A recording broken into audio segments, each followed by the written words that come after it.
Saya kalau dulu kemana-mana ya, kalau misalkan nyetel apa gitu ya, senang nyetel musik, setelah apa. Tapi sekarang ini hawanya kalau kemana-mana senangnya kalau nggak nyetel Quran ya nyetel sholawat ya.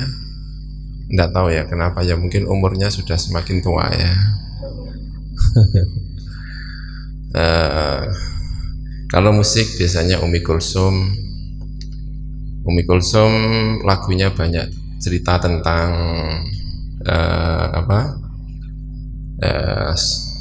Sulasiat Al-Muqaddasah, Ulidal Huda ya, apalagi ya, Hadithur Ruh ya, cerita-cerita tentang, kalau di Indonesia kan mungkin lebih mirip kasidah sholawat ya, kalau melihat isi-isinya ini. Tapi juga adalah Al-Atlal ya, puing-puing cinta. Al-Atlal ceritanya agak gimana gitu ya, Al-Atlal itu. Tapi lebih banyak mendengarkan Al-Qur'annya ya, karena ya itu tadi mungkin ya. Saya sekolah lama di Mesir ya. Mesir itu pecinta Quran yang luar biasa menurut saya. Walaupun ekspresi cintanya kepada Quran itu bisa macam-macam. Hampir setiap mobil di Mesir itu kalau miliknya orang Islam itu ada mushafnya. Yang saya lihat itu hampir taksi-taksi itu mesti ada mushafnya. Sampai sering dikritik itu Quran itu sampai amoh, sampai apa yang buat diwaca ratanya pokoknya dipajang setiap mobil itu kayaknya ada mushafnya. Pertama kali datang ke Mesir itu kesan saya pertama, setiap kali mobil kok ada Qurannya, dan saya titeni agar Quran tak gula iya no Qurannya, luar biasa. Kalau pagi-pagi toko-toko itu sebelum dibuka yang disetel itu Quran, toko-toko itu. Pasar-pasar itu kalau kita pergi ke pasar Khan Khalili di sana itu pagi-pagi sebelum toko buka, pokoknya belum ramai kita masuk ke pasar itu yang terdengar adalah suara Al-Quran. Jadi tentara-tentara itu pada menghafal Al-Quran.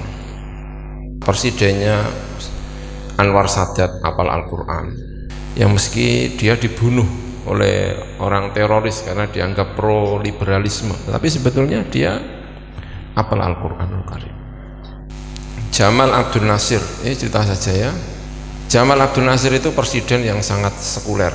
Film-film yang buka-bukaan itu, kalau melihat film Mesir tahun 60-an, tahun 70-an, itu setiap film itu hampir ada kayak ininya, tari perutnya. Yang film hitam putih itu Jamal Abdul Nasir.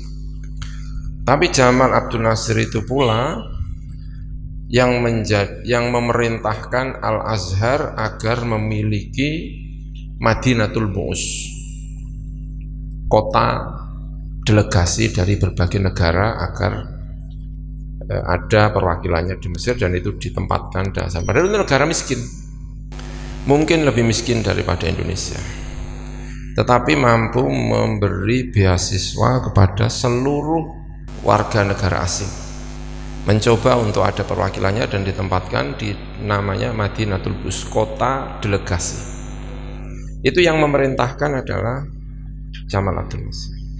Ya, dulu di Mesir itu hampir semua dokter itu adalah Kristen, karena yang sekolah dulu itu Kristen. Lalu Jamal Abdul Nasir bilang begini, saya kepengen ada dokter yang Muslim. Karena itu dia lalu mengusulkan kepada Al-Azhar untuk membuat kampus kedokteran, dan syaratnya harus hafal Al-Quran. Karena itu orang Kristen nggak mungkin masuk, karena nggak mungkin masuk orang Kristen hafal Al-Quran. Itu salah satu cara agar di Mesir ada dokter Muslim. Makanya Al-Quran itu menjadi spesial ya. Betapa kita ini, terutama saya ya, itu sekolah itu dididik untuk mencintai Al-Quran. Kalau di musim Ramadan, saya cerita-cerita tentang Al-Quran ya, Mesir itu Kalau musim panas itu yang jilbaban ya jilbaban, tapi yang enggak jilbaban itu ya Masya Allah pakaiannya ketat-ketat, dan itu katanya penyakitnya laki-laki ya, katanya penyakitnya laki-laki itu di mata, tapi kalau penyakitnya perempuan itu di mulut katanya ya. Godaan yang paling sulit bagi perempuan itu bukan mata tetapi mulut. Tapi godaan paling sulit bagi laki-laki itu katanya adalah mata ya. Gitu. Makanya jangan suruh perempuan untuk tidak bicara, wangil ya. Sama dengan menyuruh laki-laki untuk tidak ngelirik, Masya Allah berat. Nah, makanya laki-laki kok bisa menahan matanya itu wali, Masya Allah ya kan. Semoga saya termasuk wali lah, amin. Amin ya Rabbal alamin. Ya itu luar biasa itu. Dan itu kalau Ramadan, yang jilbaban, yang tidak jilbaban itu kalau naik kendaraan umum itu bawa Quran, baca Al-Quran. Maka kamu kalau naik bis, naik kereta di bulan Ramadan siang-siang itu sama baca Al-Quran, ngadeg ya baca Al-Quran. Termasuk pelajar Indonesia, iya katut. Fenomena yang sangat-sangat menarik. Jadi jangan kamu lihat terus nggak pakai apa, nggak pakai jilbab itu terus nggak baca Al-Quran. Baca Al-Quran dia. Kalau bulan apa?